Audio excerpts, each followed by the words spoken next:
oyentes y visualizadores. Qué gusto que nos volvamos a encontrar otra vez, acá en nuestro programa de radio, Voces del Río de la Plata. Les quiero recordar que en este momento estamos saliendo en vivo en la radio Sofía del Plata, en la ciudad de La Plata en la frecuencia 95.3 y en la ciudad de San Martín de los Andes en la 90.5. Estoy acá con mi co-conductora y productora general, la genia Anita Fernández Ferro, y quien les habla, Cata Scherini. ¿Qué tal, Anita? ¿Cómo estás? Muy buenas tardes. Hola, muy buenas tardes, Cata, y muy buenas tardes a todos nuestros oyentes, nuestros visualizadores, que también nos están viendo por sofiaradio.com.ar y también en nuestro canal de YouTube, Espacio Cultural, El Espacio Cultural. Bueno, a su vez recordamos nuestras redes a todos, nos pueden encontrar en Facebook e Instagram como El Espacio Cultural y obviamente los invitamos como siempre para que nos acompañen en nuestro blog, que es www.elespaciocultura.blogspot.com.ar. ¿Cómo andas, Cata? Bien, bien, acá. La verdad, cansada, vos sabés que conocés un poco más de mi vida personal, vengo con unas semanas ajetreadas, con mucho trabajo, pero nada, súper contenta de volvernos a encontrar en este espacio de radio que tenemos en esta horita para debatir un poco y seguir yendo, ¿no? Como siempre decimos, desde lo conocido hacia lo desconocido. Sí, exactamente. Venimos de un fin de semana largo, pero al final fue un fin de semana de puro trabajo, ¿no, Cata? Pero bueno, Ay, siempre para bien. tal cual, siempre para bien. Pero friega que te friega, ¿eh? Trabajando. Che, Anita, ¿puede ser que hoy en la columna de actualidad lo tenemos al genio de Gianluca De Santi con unos consejitos que nos va a dar? ¿Puede ser algo así? Sí, Cata, exactamente. Hoy lo tenemos a Gian. Como siempre, nos va a dar unas ayuditas, unos tips para manejarnos mejor en las redes sociales y, bueno, tener conocimiento de todo lo que estamos viendo y lo que no. Así que, como siempre, en un ratito vamos a invitar a Gian. De paso, les vamos a contar que después nos va a acompañar Mauro con su columna, que, bueno, esta vez nos va a hablar un poquito del Imperio Inca, un tema que a mí en lo personal me apasiona, me encanta, me parece muy interesante para estudiar, para ver, para analizar, pero tampoco vamos a adelantar demasiado así. Mauro, como siempre, que está más informado, nos va a ayudar él a entender un poco más de estos temas. Y bueno, para finalizar, Cata, el arquitecto Pablo Trovato no nos va a estar acompañando hoy tampoco, pero bueno, nos va a dejar en compañía de nuestra otra arquitecta del grupo, que por supuesto, como siempre, Pablo nos va a dejar en buenas manos. Bueno, acá Catalina Estelini nos va a estar hablando del Monumento a la Bandera, que bueno, Pablo ya había comentado que estamos en esta nueva etapa de los monumentos y bueno, elegimos para este programa hablar del hermosísimo Monumento a la Bandera. Así que bueno, ya adelanté todo al final, siempre igual lo mío. No, me parece perfecto porque hay que un poco comentarles a nuestros oyentes a ver con qué columnas se sienten más identificados y en qué momento del programa tienen ganas de prestar más atención. Así que me parece bárbaro irles contando un poquito. Pero bueno, ya que el tiempo siempre nos apremia, no vamos a perder ni un minuto hoy y vamos a darle comienzo a la columna de actualidad. Presenta la columna de actualidad Polarizados Pit-Top, una empresa dedicada a los polarizados de edificios y automóviles. Y si los quieren buscar a los chicos, los pueden encontrar en Instagram en @pitstop.polarizados. ¿Qué tal, Gianluca? Muy buenas tardes. Como habíamos hablado el programa pasado del tema de Netflix y eso, y yo había dicho que podríamos para el próximo programa, que es el de hoy, hacer un top 5 de cómo evitar el algoritmo, cómo manejar las redes. Entonces estuve ahí investigando y entonces vamos a titular esta columna de actualidad como perdón, 5 consejos para el manejo de las redes o cómo interactuar en las redes, perdón. Ah, pero Eh, excelente, me encanta. Qué pronta respuesta, a nuestros pedidos. hay que cumplir, claro, si no queda ahí pendiente, tirado la deuda y no la cumplimos más. Así que bueno, hoy era el día correspondiente. Así que bueno. Excelente. Bueno, para arrancar un poco, vamos a, a decir lo del tema de las redes, que todas las redes sociales que conocemos hoy en día están basadas en algoritmos.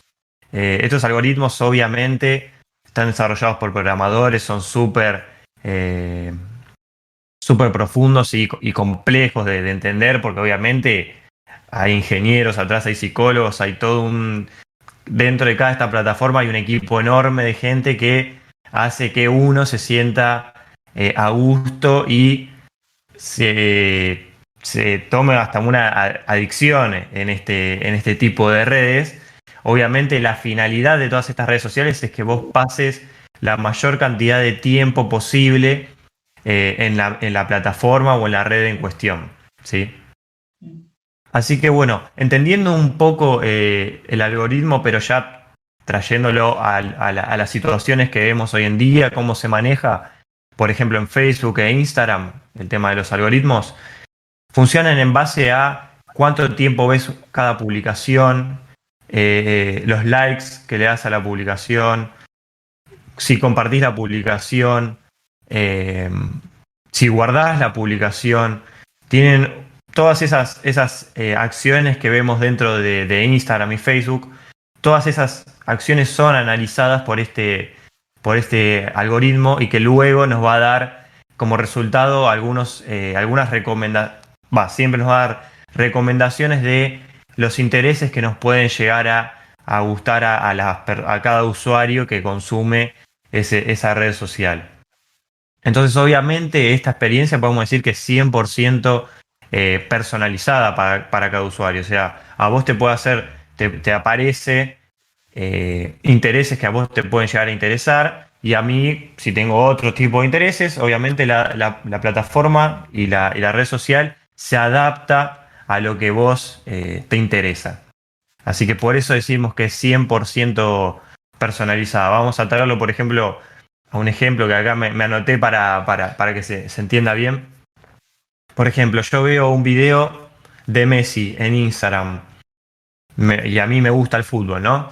Lo miro, le puse like, se lo compartí a algún amigo, automáticamente, seguramente la red social entienda estas acciones que vos tomaste y empiece a mostrarte diversos videos de fútbol. No solamente de Messi, obviamente, sino otros videos de fútbol, otras informaciones de fútbol. Entonces el algoritmo ahí es cuando empieza a trabajar y a mostrarte ese contenido que a vos te puede llegar a interesar. No solamente te aparecen contenidos relacionados al fútbol, sino que pueden aparecerte subintereses, como puede ser en este caso el deporte. Entonces ahí es como vos vas tejiendo ese algoritmo y mismo el algoritmo te va llevando a los contenidos que te interesan a vos y que te pueden llegar a interesar. Entonces esa es un poco la lógica que maneja.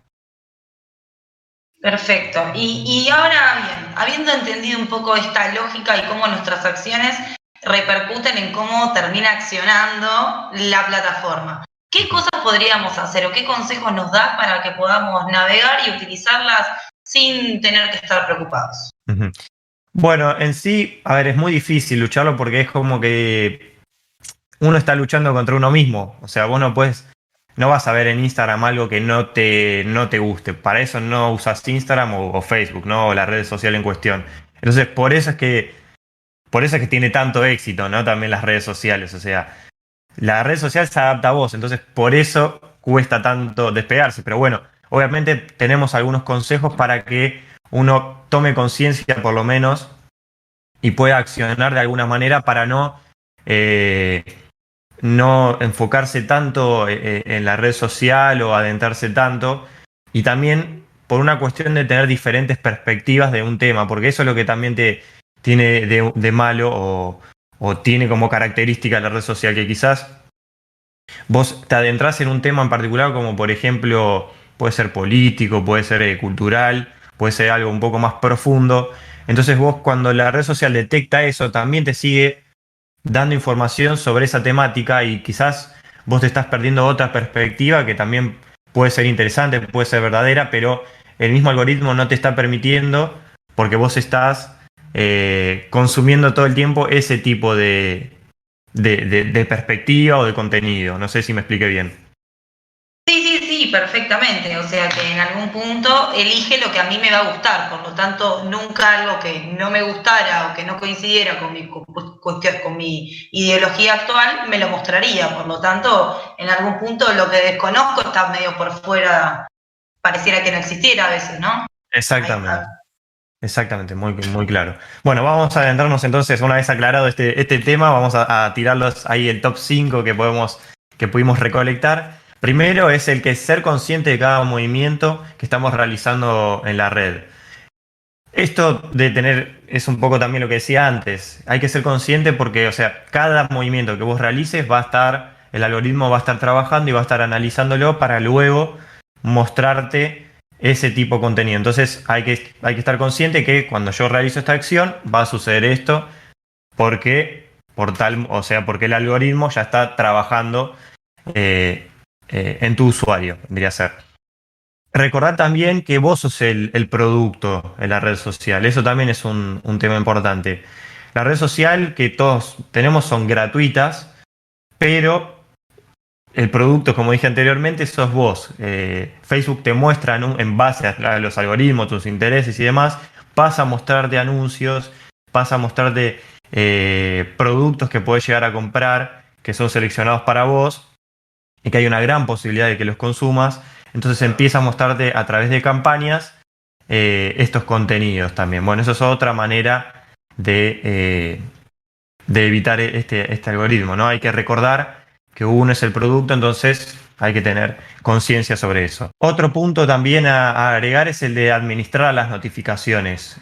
Generalmente uno tiene predeterminado todas las notificaciones de Instagram, de Facebook o de la red social que sea, las tienes siempre activadas, entonces cualquier cosa que te llegue, cualquier notificación, uno entra a la red social y ya empieza a adentrarse nuevamente y empieza a... Y también esto ayuda al algoritmo porque estás dándole resultado que a través de las notificaciones vos vas siempre a accionar. Entonces, cada vez te van a llegar más notificaciones sobre diferentes temáticas. Entonces, hay que también tratar de administrarlas como desactivando algunos tipos de notificaciones. Esto se puede administrar desde la configuración tanto de Facebook como de Instagram.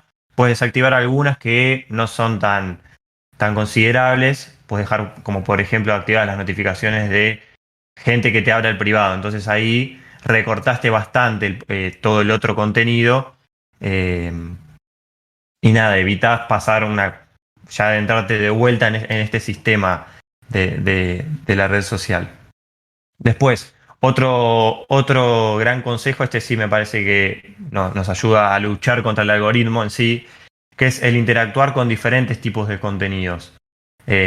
Como por ejemplo, tratar de buscar otros tipos que sean, aunque sean contrarios o hablen de diferentes temas, lo que sea, hay que tratar de consumirlos también para que el algoritmo no te identifique tanto tus gustos, tus intereses y pueda ver que tenés diferentes perspectivas, entonces va a seguir mostrándote diferentes perspectivas de lo que vos consumís y no se adentres tanto en una temática sola.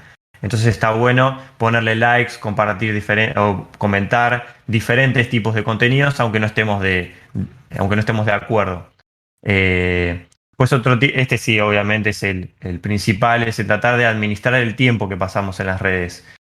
Yo lo digo así fácil, obviamente no es para nada fácil, pero hay algunas formas por ejemplo, controlarlo, que es desde el ajuste desde cada uno de nuestros celulares. Podemos poner un límite de tiempo para esa red social o para todas las redes sociales en cuestión. Entonces, cuando pase ese determinado tiempo que vos estás en esa red social, la aplicación directamente te avisa y mismo te desactiva la aplicación. No es que te avisa solamente, te desactiva la aplicación. Obviamente tenés la opción de activarla nuevamente, pero bueno, esta es otra manera de poder luchar con el tema de la adicción a las redes sociales. Pero bueno, es una gran opción.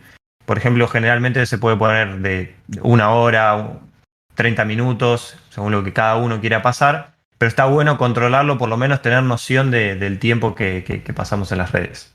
Sí, totalmente, Gian. Además, como bien lo llamamos, es una adicción. Y el problema que uno tiene es que no te das cuenta la cantidad de tiempo que uno le dedica a las redes sociales. Porque nos pasa a todos, es como decís vos, está todo pensado de forma tal que uno lee o mira fotos o se interioriza en determinados temas y automáticamente te genera contenido de forma constante para que uno quiera seguir leyendo o viendo o lo que fuese de acuerdo a cada red social. Bueno, es como una retroalimentación. Cuanto más tiempo está uno, más cosas te muestran para que uno siga definiendo el tiempo en estas redes, estos espacios. Y lo que decimos un poco siempre, ¿no? Que al menos uno tome conciencia. Es imposible, al menos para mí en lo personal, poner una meta de decir, bueno, no voy a abrir nunca más YouTube o cualquier red social. Pero bueno, al menos controlar un poco esto que decís vos, el tiempo, que no es poco. Sí, sí, totalmente. El gran problema es ese, es que uno está luchando contra sus intereses. Entonces es muy difícil despegarse de lo que a uno le gusta, no consumirlo. Ese es el problema. Pero bueno, obviamente con estas herramientas, como por ejemplo el activar que se tenga un determinado tiempo de uso para esa aplicación, nos puede ayudar un poco y también el tema de saber cómo funciona también nos ayuda un poco a concientizar y aunque sea saber qué es lo que está pasando, porque es que paso tanto tiempo en las redes sociales. Así que bueno, eso es un poco la idea. Y cuando hablamos de que está analizando todo la red social o el algoritmo, o sea, es literalmente todo, no es que está analizando solamente que le pongas like y comentarios, sino también cada movimiento que vos realizás, cuánto tiempo ves la publicación literalmente, es como que cada movimiento que vos realizás dentro de esa plataforma está siendo analizada y estudiada. Así que bueno. Sí, es increíble. Y una consulta, esta función, yo la desconocía, no sabía que podía hacer esto de limitar el tiempo. ¿Se hace desde la configuración del teléfono o desde la configuración de la red social? No, ¿Entienden? está claro. Vos, en realidad hay dos maneras. El tema del bloqueo en sí se ajusta directamente desde el celular. Vos ajustás una cantidad de tiempo directamente desde los ajustes del celular, no hay que descargar ninguna aplicación tercera ni nada. Y ahí cuando cumplís ese tiempo que vos asignaste, que es totalmente, lo asignás vos, ahí la aplicación pasa como una especie se bloquea. Como hoy ha finalizado tu tiempo el tiempo que pasaste en esta red social. No me acuerdo bien el mensaje, pero dice algo así literalmente. Y ahí entonces la aplicación pasa a desactivarse. Obviamente si vas a los ajustes de vuelta y desactivas esa opción, la aplicación vuelve a activarse al instante. Pero bueno, aunque sea vos ya tenés controlado ese tiempo. Y después vos también en Instagram podés ver tu misma actividad o en Facebook la actividad que vos estás teniendo en la red. Entonces vos, aunque sea, podés analizar cuánto tiempo pasaste y demás, como para tener noción. Sí, sí, sobre todo porque el tiempo pasa y por ahí pasa una hora y uno no se da cuenta. Bueno, antes y ahora sigo haciendo lo mismo. Yo leo muchos diarios y noticias online por los diarios. Bueno, en general siempre leo varios diarios distintos, aunque sea la misma noticia. Siempre me gustó hacer ese ejercicio.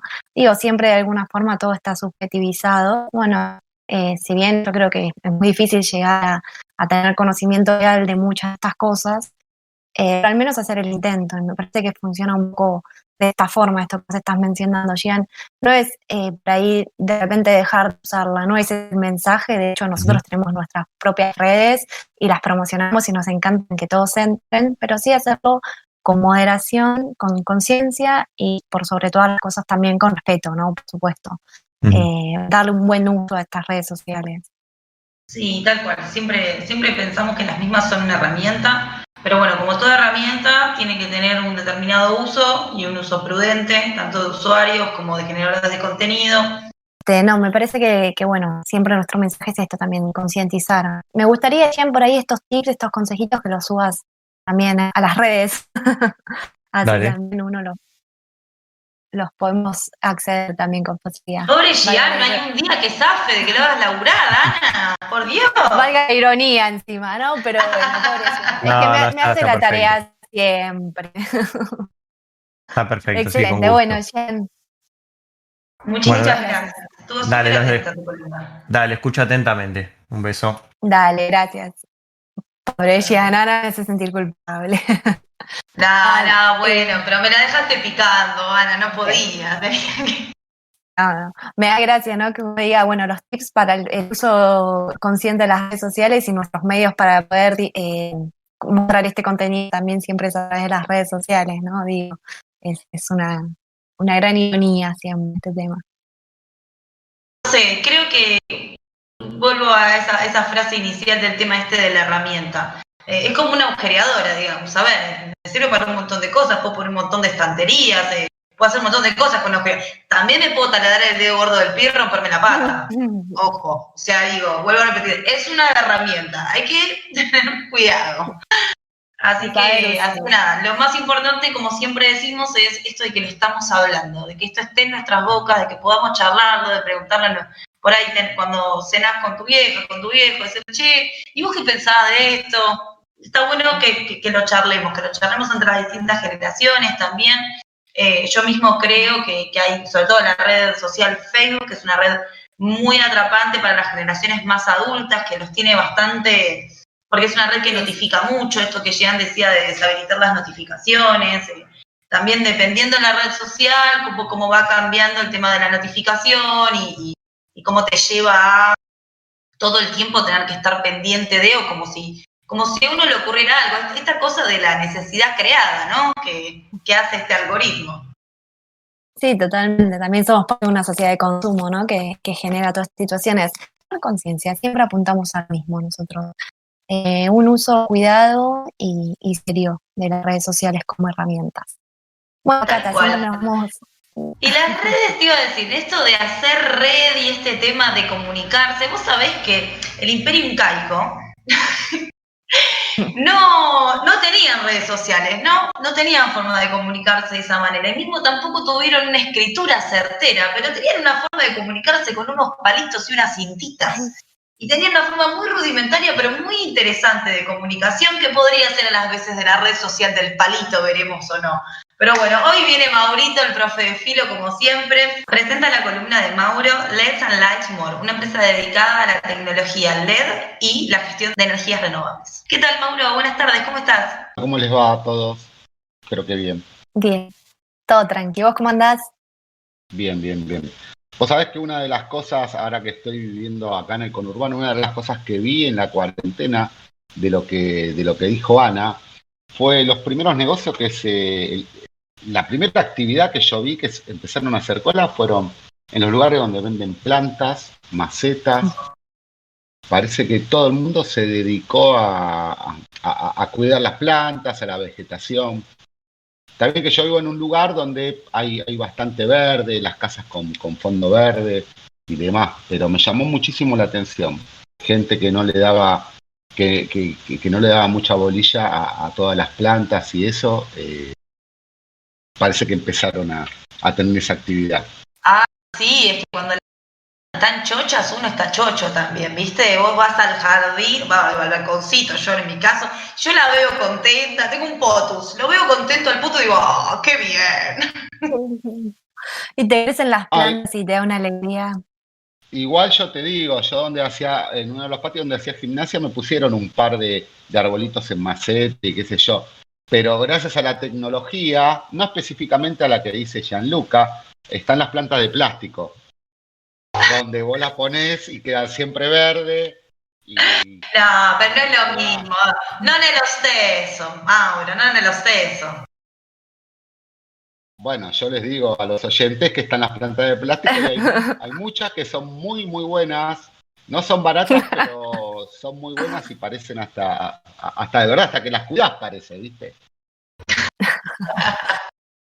Bueno, chicos, hoy vamos a hablar de Jairo Digan. Si lo conocen, no digan nada. Y si no lo conocen, bienvenido. La verdad que no es un muchacho muy conocido. Pero bueno, es el momento de que quizás nos enteremos. ¿Cómo no? ¿Quién es este aventurero? Es un aventurero, no es un filósofo, no es un teórico, no es un matemático. Pero bueno, vamos a contar un poquitito cómo cayó Jairo Digan después de muchas cantidades de años, un siglo y pico, en este programa. La antorcha de la civilización no solo ardió en Asia y en Europa, como habíamos hablado en otros momentos, sino también en Sudamérica, en la cordillera de los Andes. con una altitud promedio de aproximadamente 4.000 metros sobre el nivel del mar en el siglo XV, los incas crearon una civilización o una polis en un terreno que era muy escabroso, en el medio de la cordillera de los Andes estamos hablando, donde en muchos lugares el clima no acompañaba en lo absoluto. Pero ellos tenían técnicas muy avanzadas de agricultura para esa época. Ellos obtenían y veneraban mucho todo lo que tenía que ver con el clima, con el sol, que esto no es un sol, parece un sol, pero es una lamparita que puse ahora decorativa. Tenían técnicas muy avanzadas y bueno, ellos adoraban todo lo que le daba lo que sería la Pachamama, si lo quieren llamar de alguna manera. En toda la región que ellos habitaban, eran minoría, pero fueron creciendo para convertirse en el famoso Imperio Dorado de los incas. ¿Cómo fue este crecimiento que tuvieron? Porque eran minoría. Bueno, en realidad vamos a empezar de atrás para adelante. Por culpa de los asaltos de los colonizadores occidentales, ellos en menos de 100 años ese imperio sucumbió. Sin embargo, dejaron un legado y una cultura, siguen presente en la cordillera de los Andes hasta el día de hoy, a pesar de la altitud en donde ellos habitaban. Ellos habitaban en una media de altitud donde pudieron generar vegetación. Pero uno de los máximos logros de la tecnología agrícola de los incas fueron las colcas.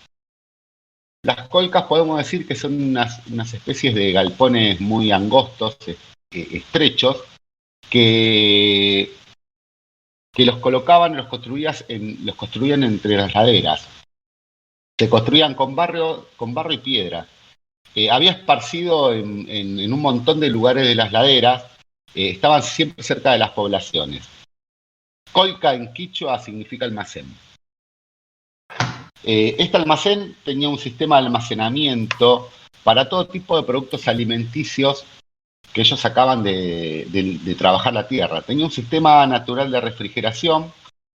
Estos sistemas de refrigeración eran ductos con piedras que iban por el piso y por debajo de lo que serían estos almacenes o galpones que iban dando dentro de los lugares donde se almacenaba todo lo que ellos podían tener de cosecha o podían tener de lo que serían las carnes de pescados y demás. Y también se almacenaban frutas, verduras y legumbres. Ellos, por la tecnología que tenían agrícola, iban probando, tenían lugares de prueba, como laboratorios al aire libre, donde iban probando según el metraje de altura, iban probando todo lo que tenía que ver con la cosecha. Cómo crecía en cierto metraje de altura una cosecha, cómo crecía otra cosecha, otro metraje de altura, y así sucesivamente. De hecho, han tenido más de 2.000 variedades de papa, como para dar una idea de estas pruebas que hacían. También le ponían entre capa de productos y capas, ponían unas especies de plantas o follajes verdes para evitar que sean atraídas las moscas, los animales y demás, y la depredación que había en la zona, ¿no? Para tener mayor cantidad de almacenamiento deshidrataban los tubérculos, entonces tenían mayor capacidad. La cultura tradicional de los incas se destacaba también por las formas de vestimentas brillosas, las hechuras con billutería artesanal, y tenían técnicas de tinte natural para las telas. Una tela de calidad se evaluaba mejor que el oro. Ellos, el formato del estrato social que tenían se caracterizaba por la prenda que tenían, que llevaban vestidos los ciudadanos. Este pueblo tenía todos los productos de la naturaleza, por eso era el fervor que tenían hacia ella. Adoraban y reverenciaban todo lo que era la naturaleza, de las piedras hasta los animales, incluido el cielo y el sol. En el formato de estrellas y las nubes tenían mucha influencia en la vida cotidiana de esta sociedad. Las diferentes ciudades incas fueron diseñadas con formas de animales. Por ejemplo, Cusco tiene el formato de un leopardo, Pisac tiene el formato de un cóndor, Ollantaytambo, el formato de una llama, Machu Picchu de un cóndor. Estos eran polis. Pero había polis que tenían que ver exclusivamente con monumentos. No nos vamos a adentrar ahora en esta situación, pero ellos tenían mucho que ver con el cosmos y con la astronomía. Como todas las polis y las culturas de cierta época que ya habíamos hablado. Hay monumentos como el Intihuatana, medio difícil para nombrar, que es un objeto de culto, que es un monumento astronómico. Los ciudadanos incas creían que la civilización había crecido gracias a esta clase de monumentos que daban fuerza al dios Sol. Coricancha era una polis dedicada al dios Sol exclusivamente. Sacsayhuaymán en el siglo XV era un templo y un monumento dedicado también al Sol. Era como la continuación de Coricancha. Les había quedado chico, creían ellos, Coricancha como polis y monumento, entonces le quisieron dar media vuelta de rosca más, creando este otro monumento. Pero todos estos monumentos tenían proezas arquitectónicas. Ellos tallaban y labraban piedras de hasta 360 toneladas. Tenían mucha precisión con el tallado, una precisión minuciosa. Los incas eran maestros en el tallado y en el empalme de las piedras sin mortero. Todo lo que uno ve cuando va a estos monumentos, se puede imaginar cómo era en ese momento todo completo el monumento, y esto son las piedras que están apoyadas, no tienen ninguna clase de mortero ni ningún pegamento de la época. Esto se hizo con aproximadamente 60.000 trabajadores para la construcción de estos templos y no había ningún esclavo. Celebraban rituales al sol y al agua, pero trágicamente el destino no estaba del lado de este pueblo. En el siglo XV surgió el colonialismo europeo. Y para esas potencias, Sudamérica era un nuevo mundo que había que dominar y que había que conquistar. Los españoles fueron los primeros en llegar a estas tierras y al Canal de Panamá. Específicamente Francisco Pizarro, aproximadamente en el año 1532. De hecho, cuando llegaron los españoles, le presentaron una Biblia al emperador inca. Este la rechaza, tirándola al piso la Biblia, demostrando que su Dios era más importante, y esto empieza a desatar una especie de guerra. Los españoles eran bastante menos que todo este imperio. Este imperio, podemos decir que abarcaba Argentina, podemos decir que abarcaba Chile, que abarcaba Perú, abarcaba parte de Colombia. Bueno, pero en toda esta situación que estamos contando, hubo una captura del emperador en esta guerra. Esta captura del emperador llevó a que los españoles pidieran como una especie de rescate. No olvidemos que los incas tenían mucha cantidad, aparte de todos los avances que hablamos de alimenticios y demás, tenían mucha cantidad de oro. Yo no sé muy bien, tendría que ver cómo era la situación, qué significaba el oro en un formato de valor en esa época acá. cómo era que ese oro estaba constituido, pero lo que sí sé que a los españoles les interesaron muchísimo.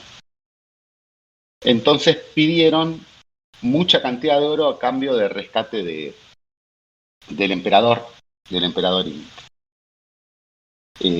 Bueno, el rescate se llevó a cabo a medias, porque hubo una entrega del emperador, pero fue muerto el emperador, lo ejecutaron en esa entrega.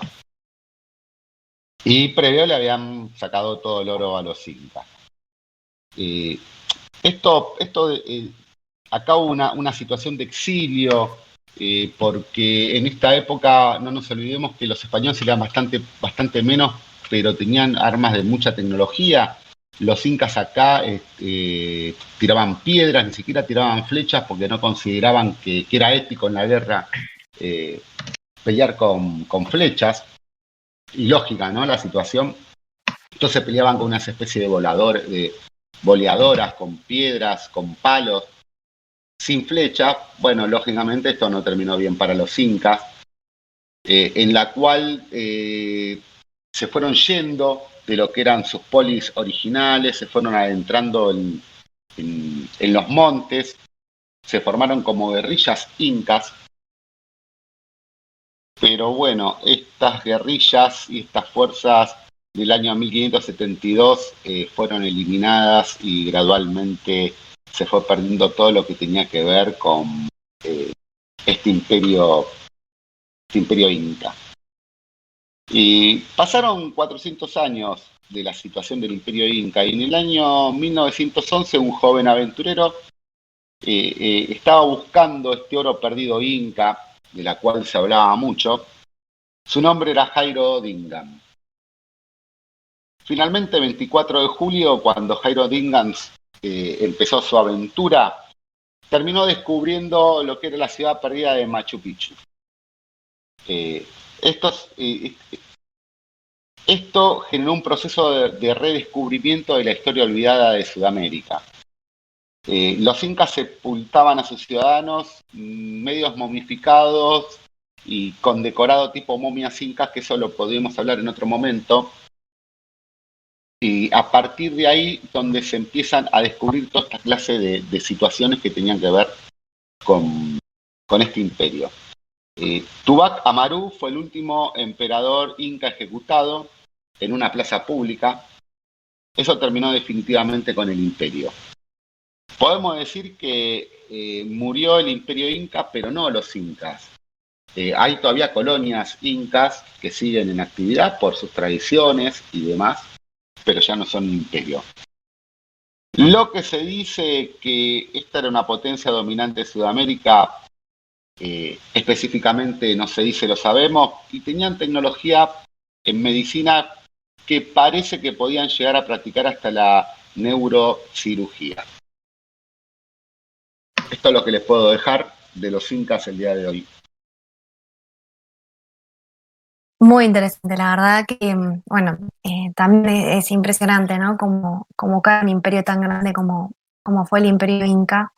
Yo tuve la posibilidad y la suerte de viajar a Perú hace unos años y me acuerdo que visitando la catedral que está en Cusco, en el centro, la catedral de San Blas, si mal no recuerdo, hay puestas muchas obras de artes y me llamó mucho la atención. Hice la visita con un guía de Perú y me mostró el cuadro de la Última Cena que está ahí en la catedral, que lo pintó Marcos Zapata, un artista cusqueño muy importante en la época, en 1700, que bueno, pinta la Última Cena, que está Jesús con los apóstoles, y si uno presta atención a lo que es el cuadro la comida que están todos ahí en la Última Cena, es toda comida típica de Sudamérica, panes de trigo, todas frutas que se consumían acá, y lo que más me llamó la atención es que Judas, que bueno, como muchos saben, Judas fue el apóstol que traiciona a Jesús.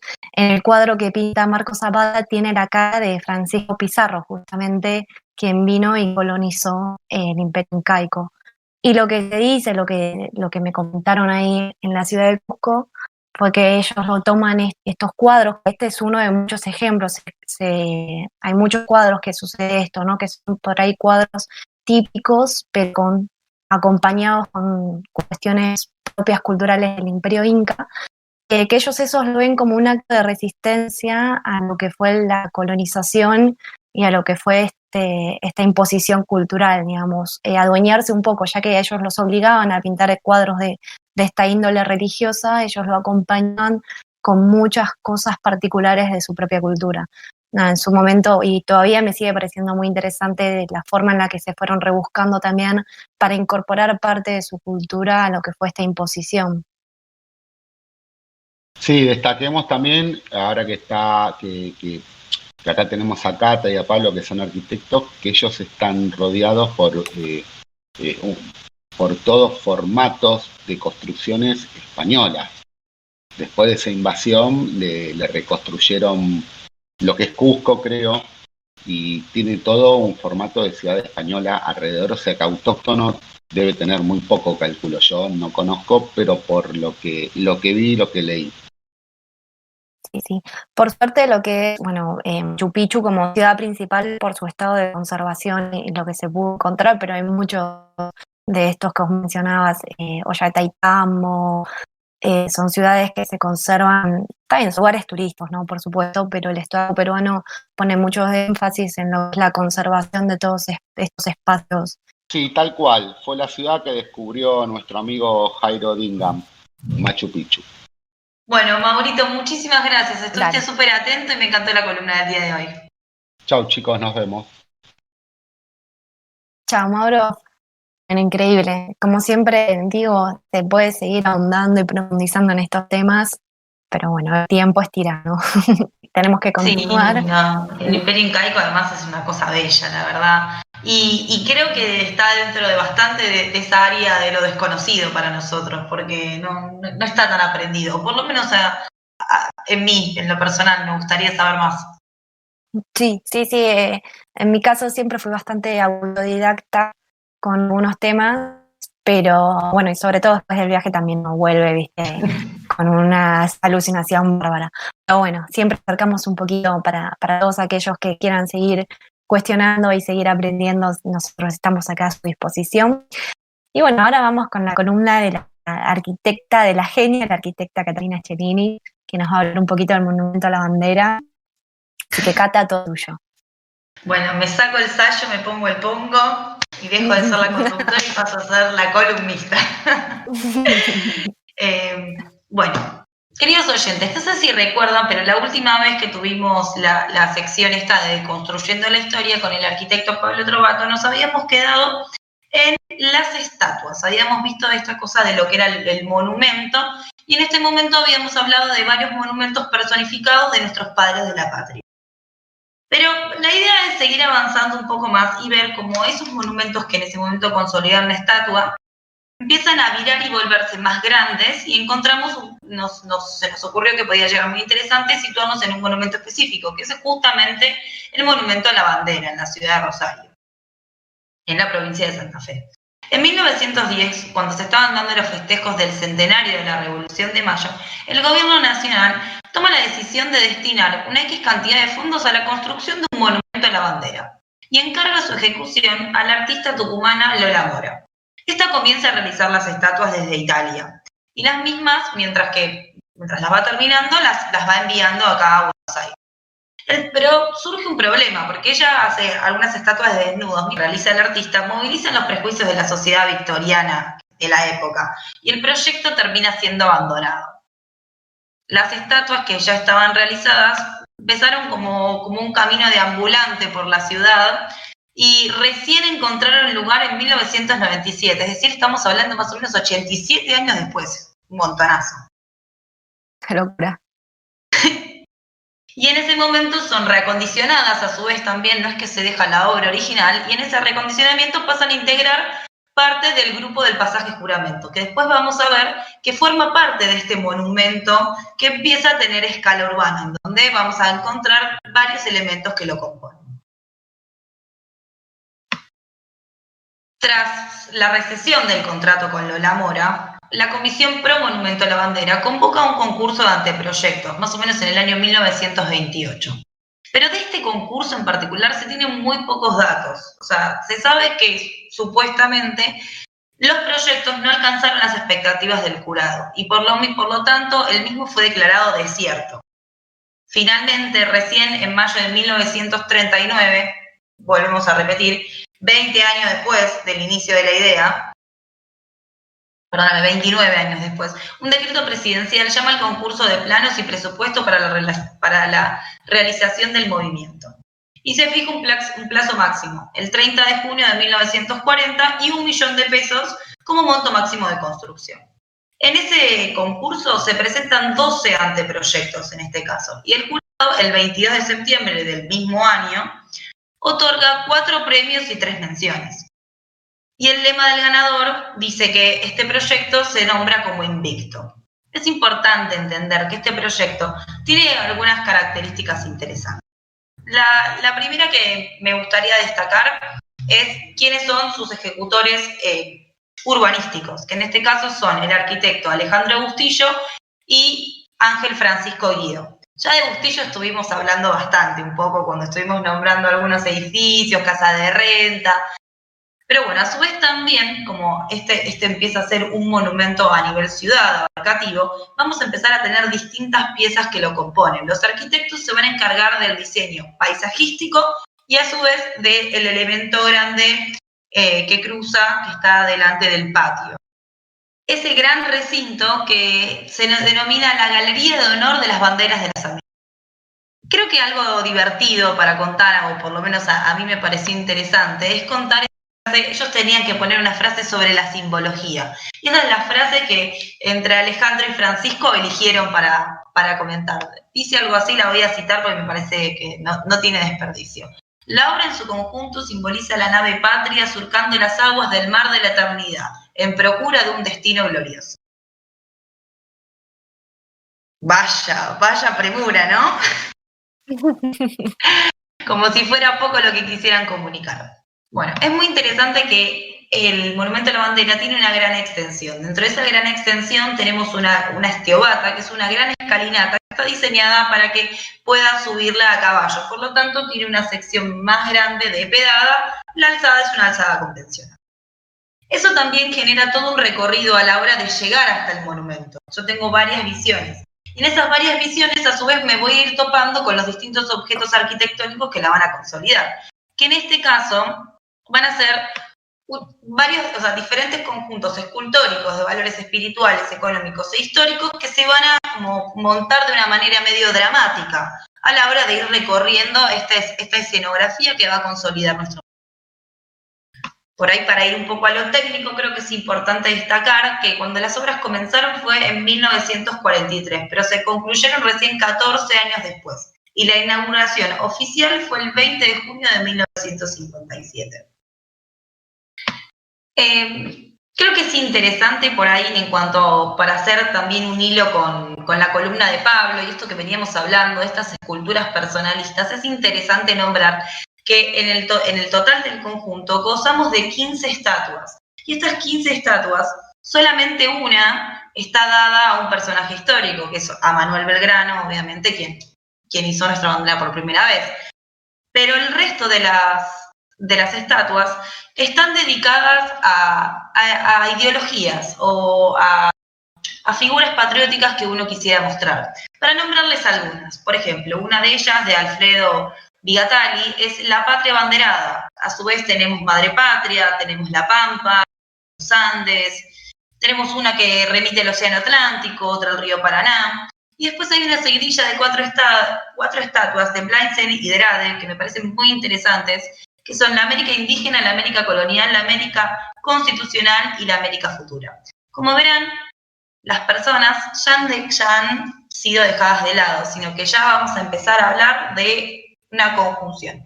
Pero hay, además de Belgrano, un lugarcito más, un detallito que se me ocurre que puede llegar a ser interesante, donde también volvemos a remitir a las personas, porque lo monumental tiene también algo de conmemoración. Y en este gran pabellón que les describía con antelación, adentro hay una llama, está siempre prendida.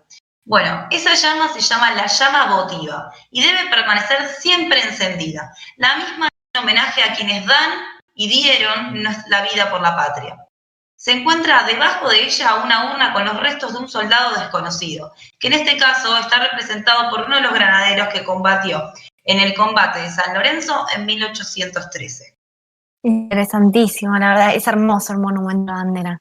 La verdad que es, primero que es enorme, es gigante, uno va ahí, es muy imponente, ¿no? También esto que veníamos hablando con Pablo en su columna la última vez, la importancia que tienen y qué tan imponentes son con esa majestuosidad en cuanto a su tamaño también, es impresionante el monumento a la bandera. Y también esto que decías vos con esta frase, que no la voy a repetir porque era muy larga, pero bueno, si uno lo ve de arriba, tiene la forma de un barco, de una nave. Bueno, yo me acuerdo en su momento cuando lo había estudiado, no me acuerdo en la primaria, me parece que uno lo estudia. Me acuerdo que me decían que simboliza una nave que avanza hacia el futuro, ¿no? Un poco con esta frase que vos estás diciendo, Cata. Sí, sí. Sí, no se lo pierdan también, si lo quieren ver de manera satelital, ahí se ve perfecto el barco que contempla Ana. Pero creo que también tiene todo un juego de lo visible. Yo sé que este no es un momento para viajar, pero bueno, me parece que seguro va a haber otras formas de apropiarse del conocimiento. ¿No, Gian? ¿Puede ser? Sí, sí, justo como estaba hablando Mauro, no quería interrumpirlo, pero bueno, otra forma de visitarlo, lo podemos visitar de forma digital a través del Street View, ¿no? De la herramienta que nos da Google. Así que bueno, si tienen la posibilidad de ir a conocerlo y demás, la verdad que es un monumento hermoso, pero si no está la posibilidad, podemos visitarlo de forma digital, que también es otra opción. De hecho, nos permite hacer todo el recorrido dentro del monumento, así que eso también es una herramienta que está muy buena. Excelente, bueno, buenísimo. Entonces no hay excusa, todos tienen, el que no va a tener que ir a por YouTube, perdóname, por Google. Exactamente. Cata, te hago una pregunta. Sí, por favor, Mauro, decime. Vos sabés que, bueno, a raíz de lo que dijo Ana, yo siempre pensé que era una plaza por las dimensiones y demás. El formato de una plaza, sí, es verdad, tiene el formato de un barco. Es uno de los monumentos más grandes que tenemos acá. ¿Se sabe algo de eso? Sí, creo que sí. O sea, no sabría decirte si es el más grande, pero realmente en extensión es muy imponente. Lleva un tiempo recorrer lo mismo. Bueno, queda excelente, excelente la columna. Pero lo mismo que dije al principio, el arquitecto Pablo Trovato, a quien le mandamos un beso enorme y esperamos tenerlo para el próximo programa, y si no será para el otro.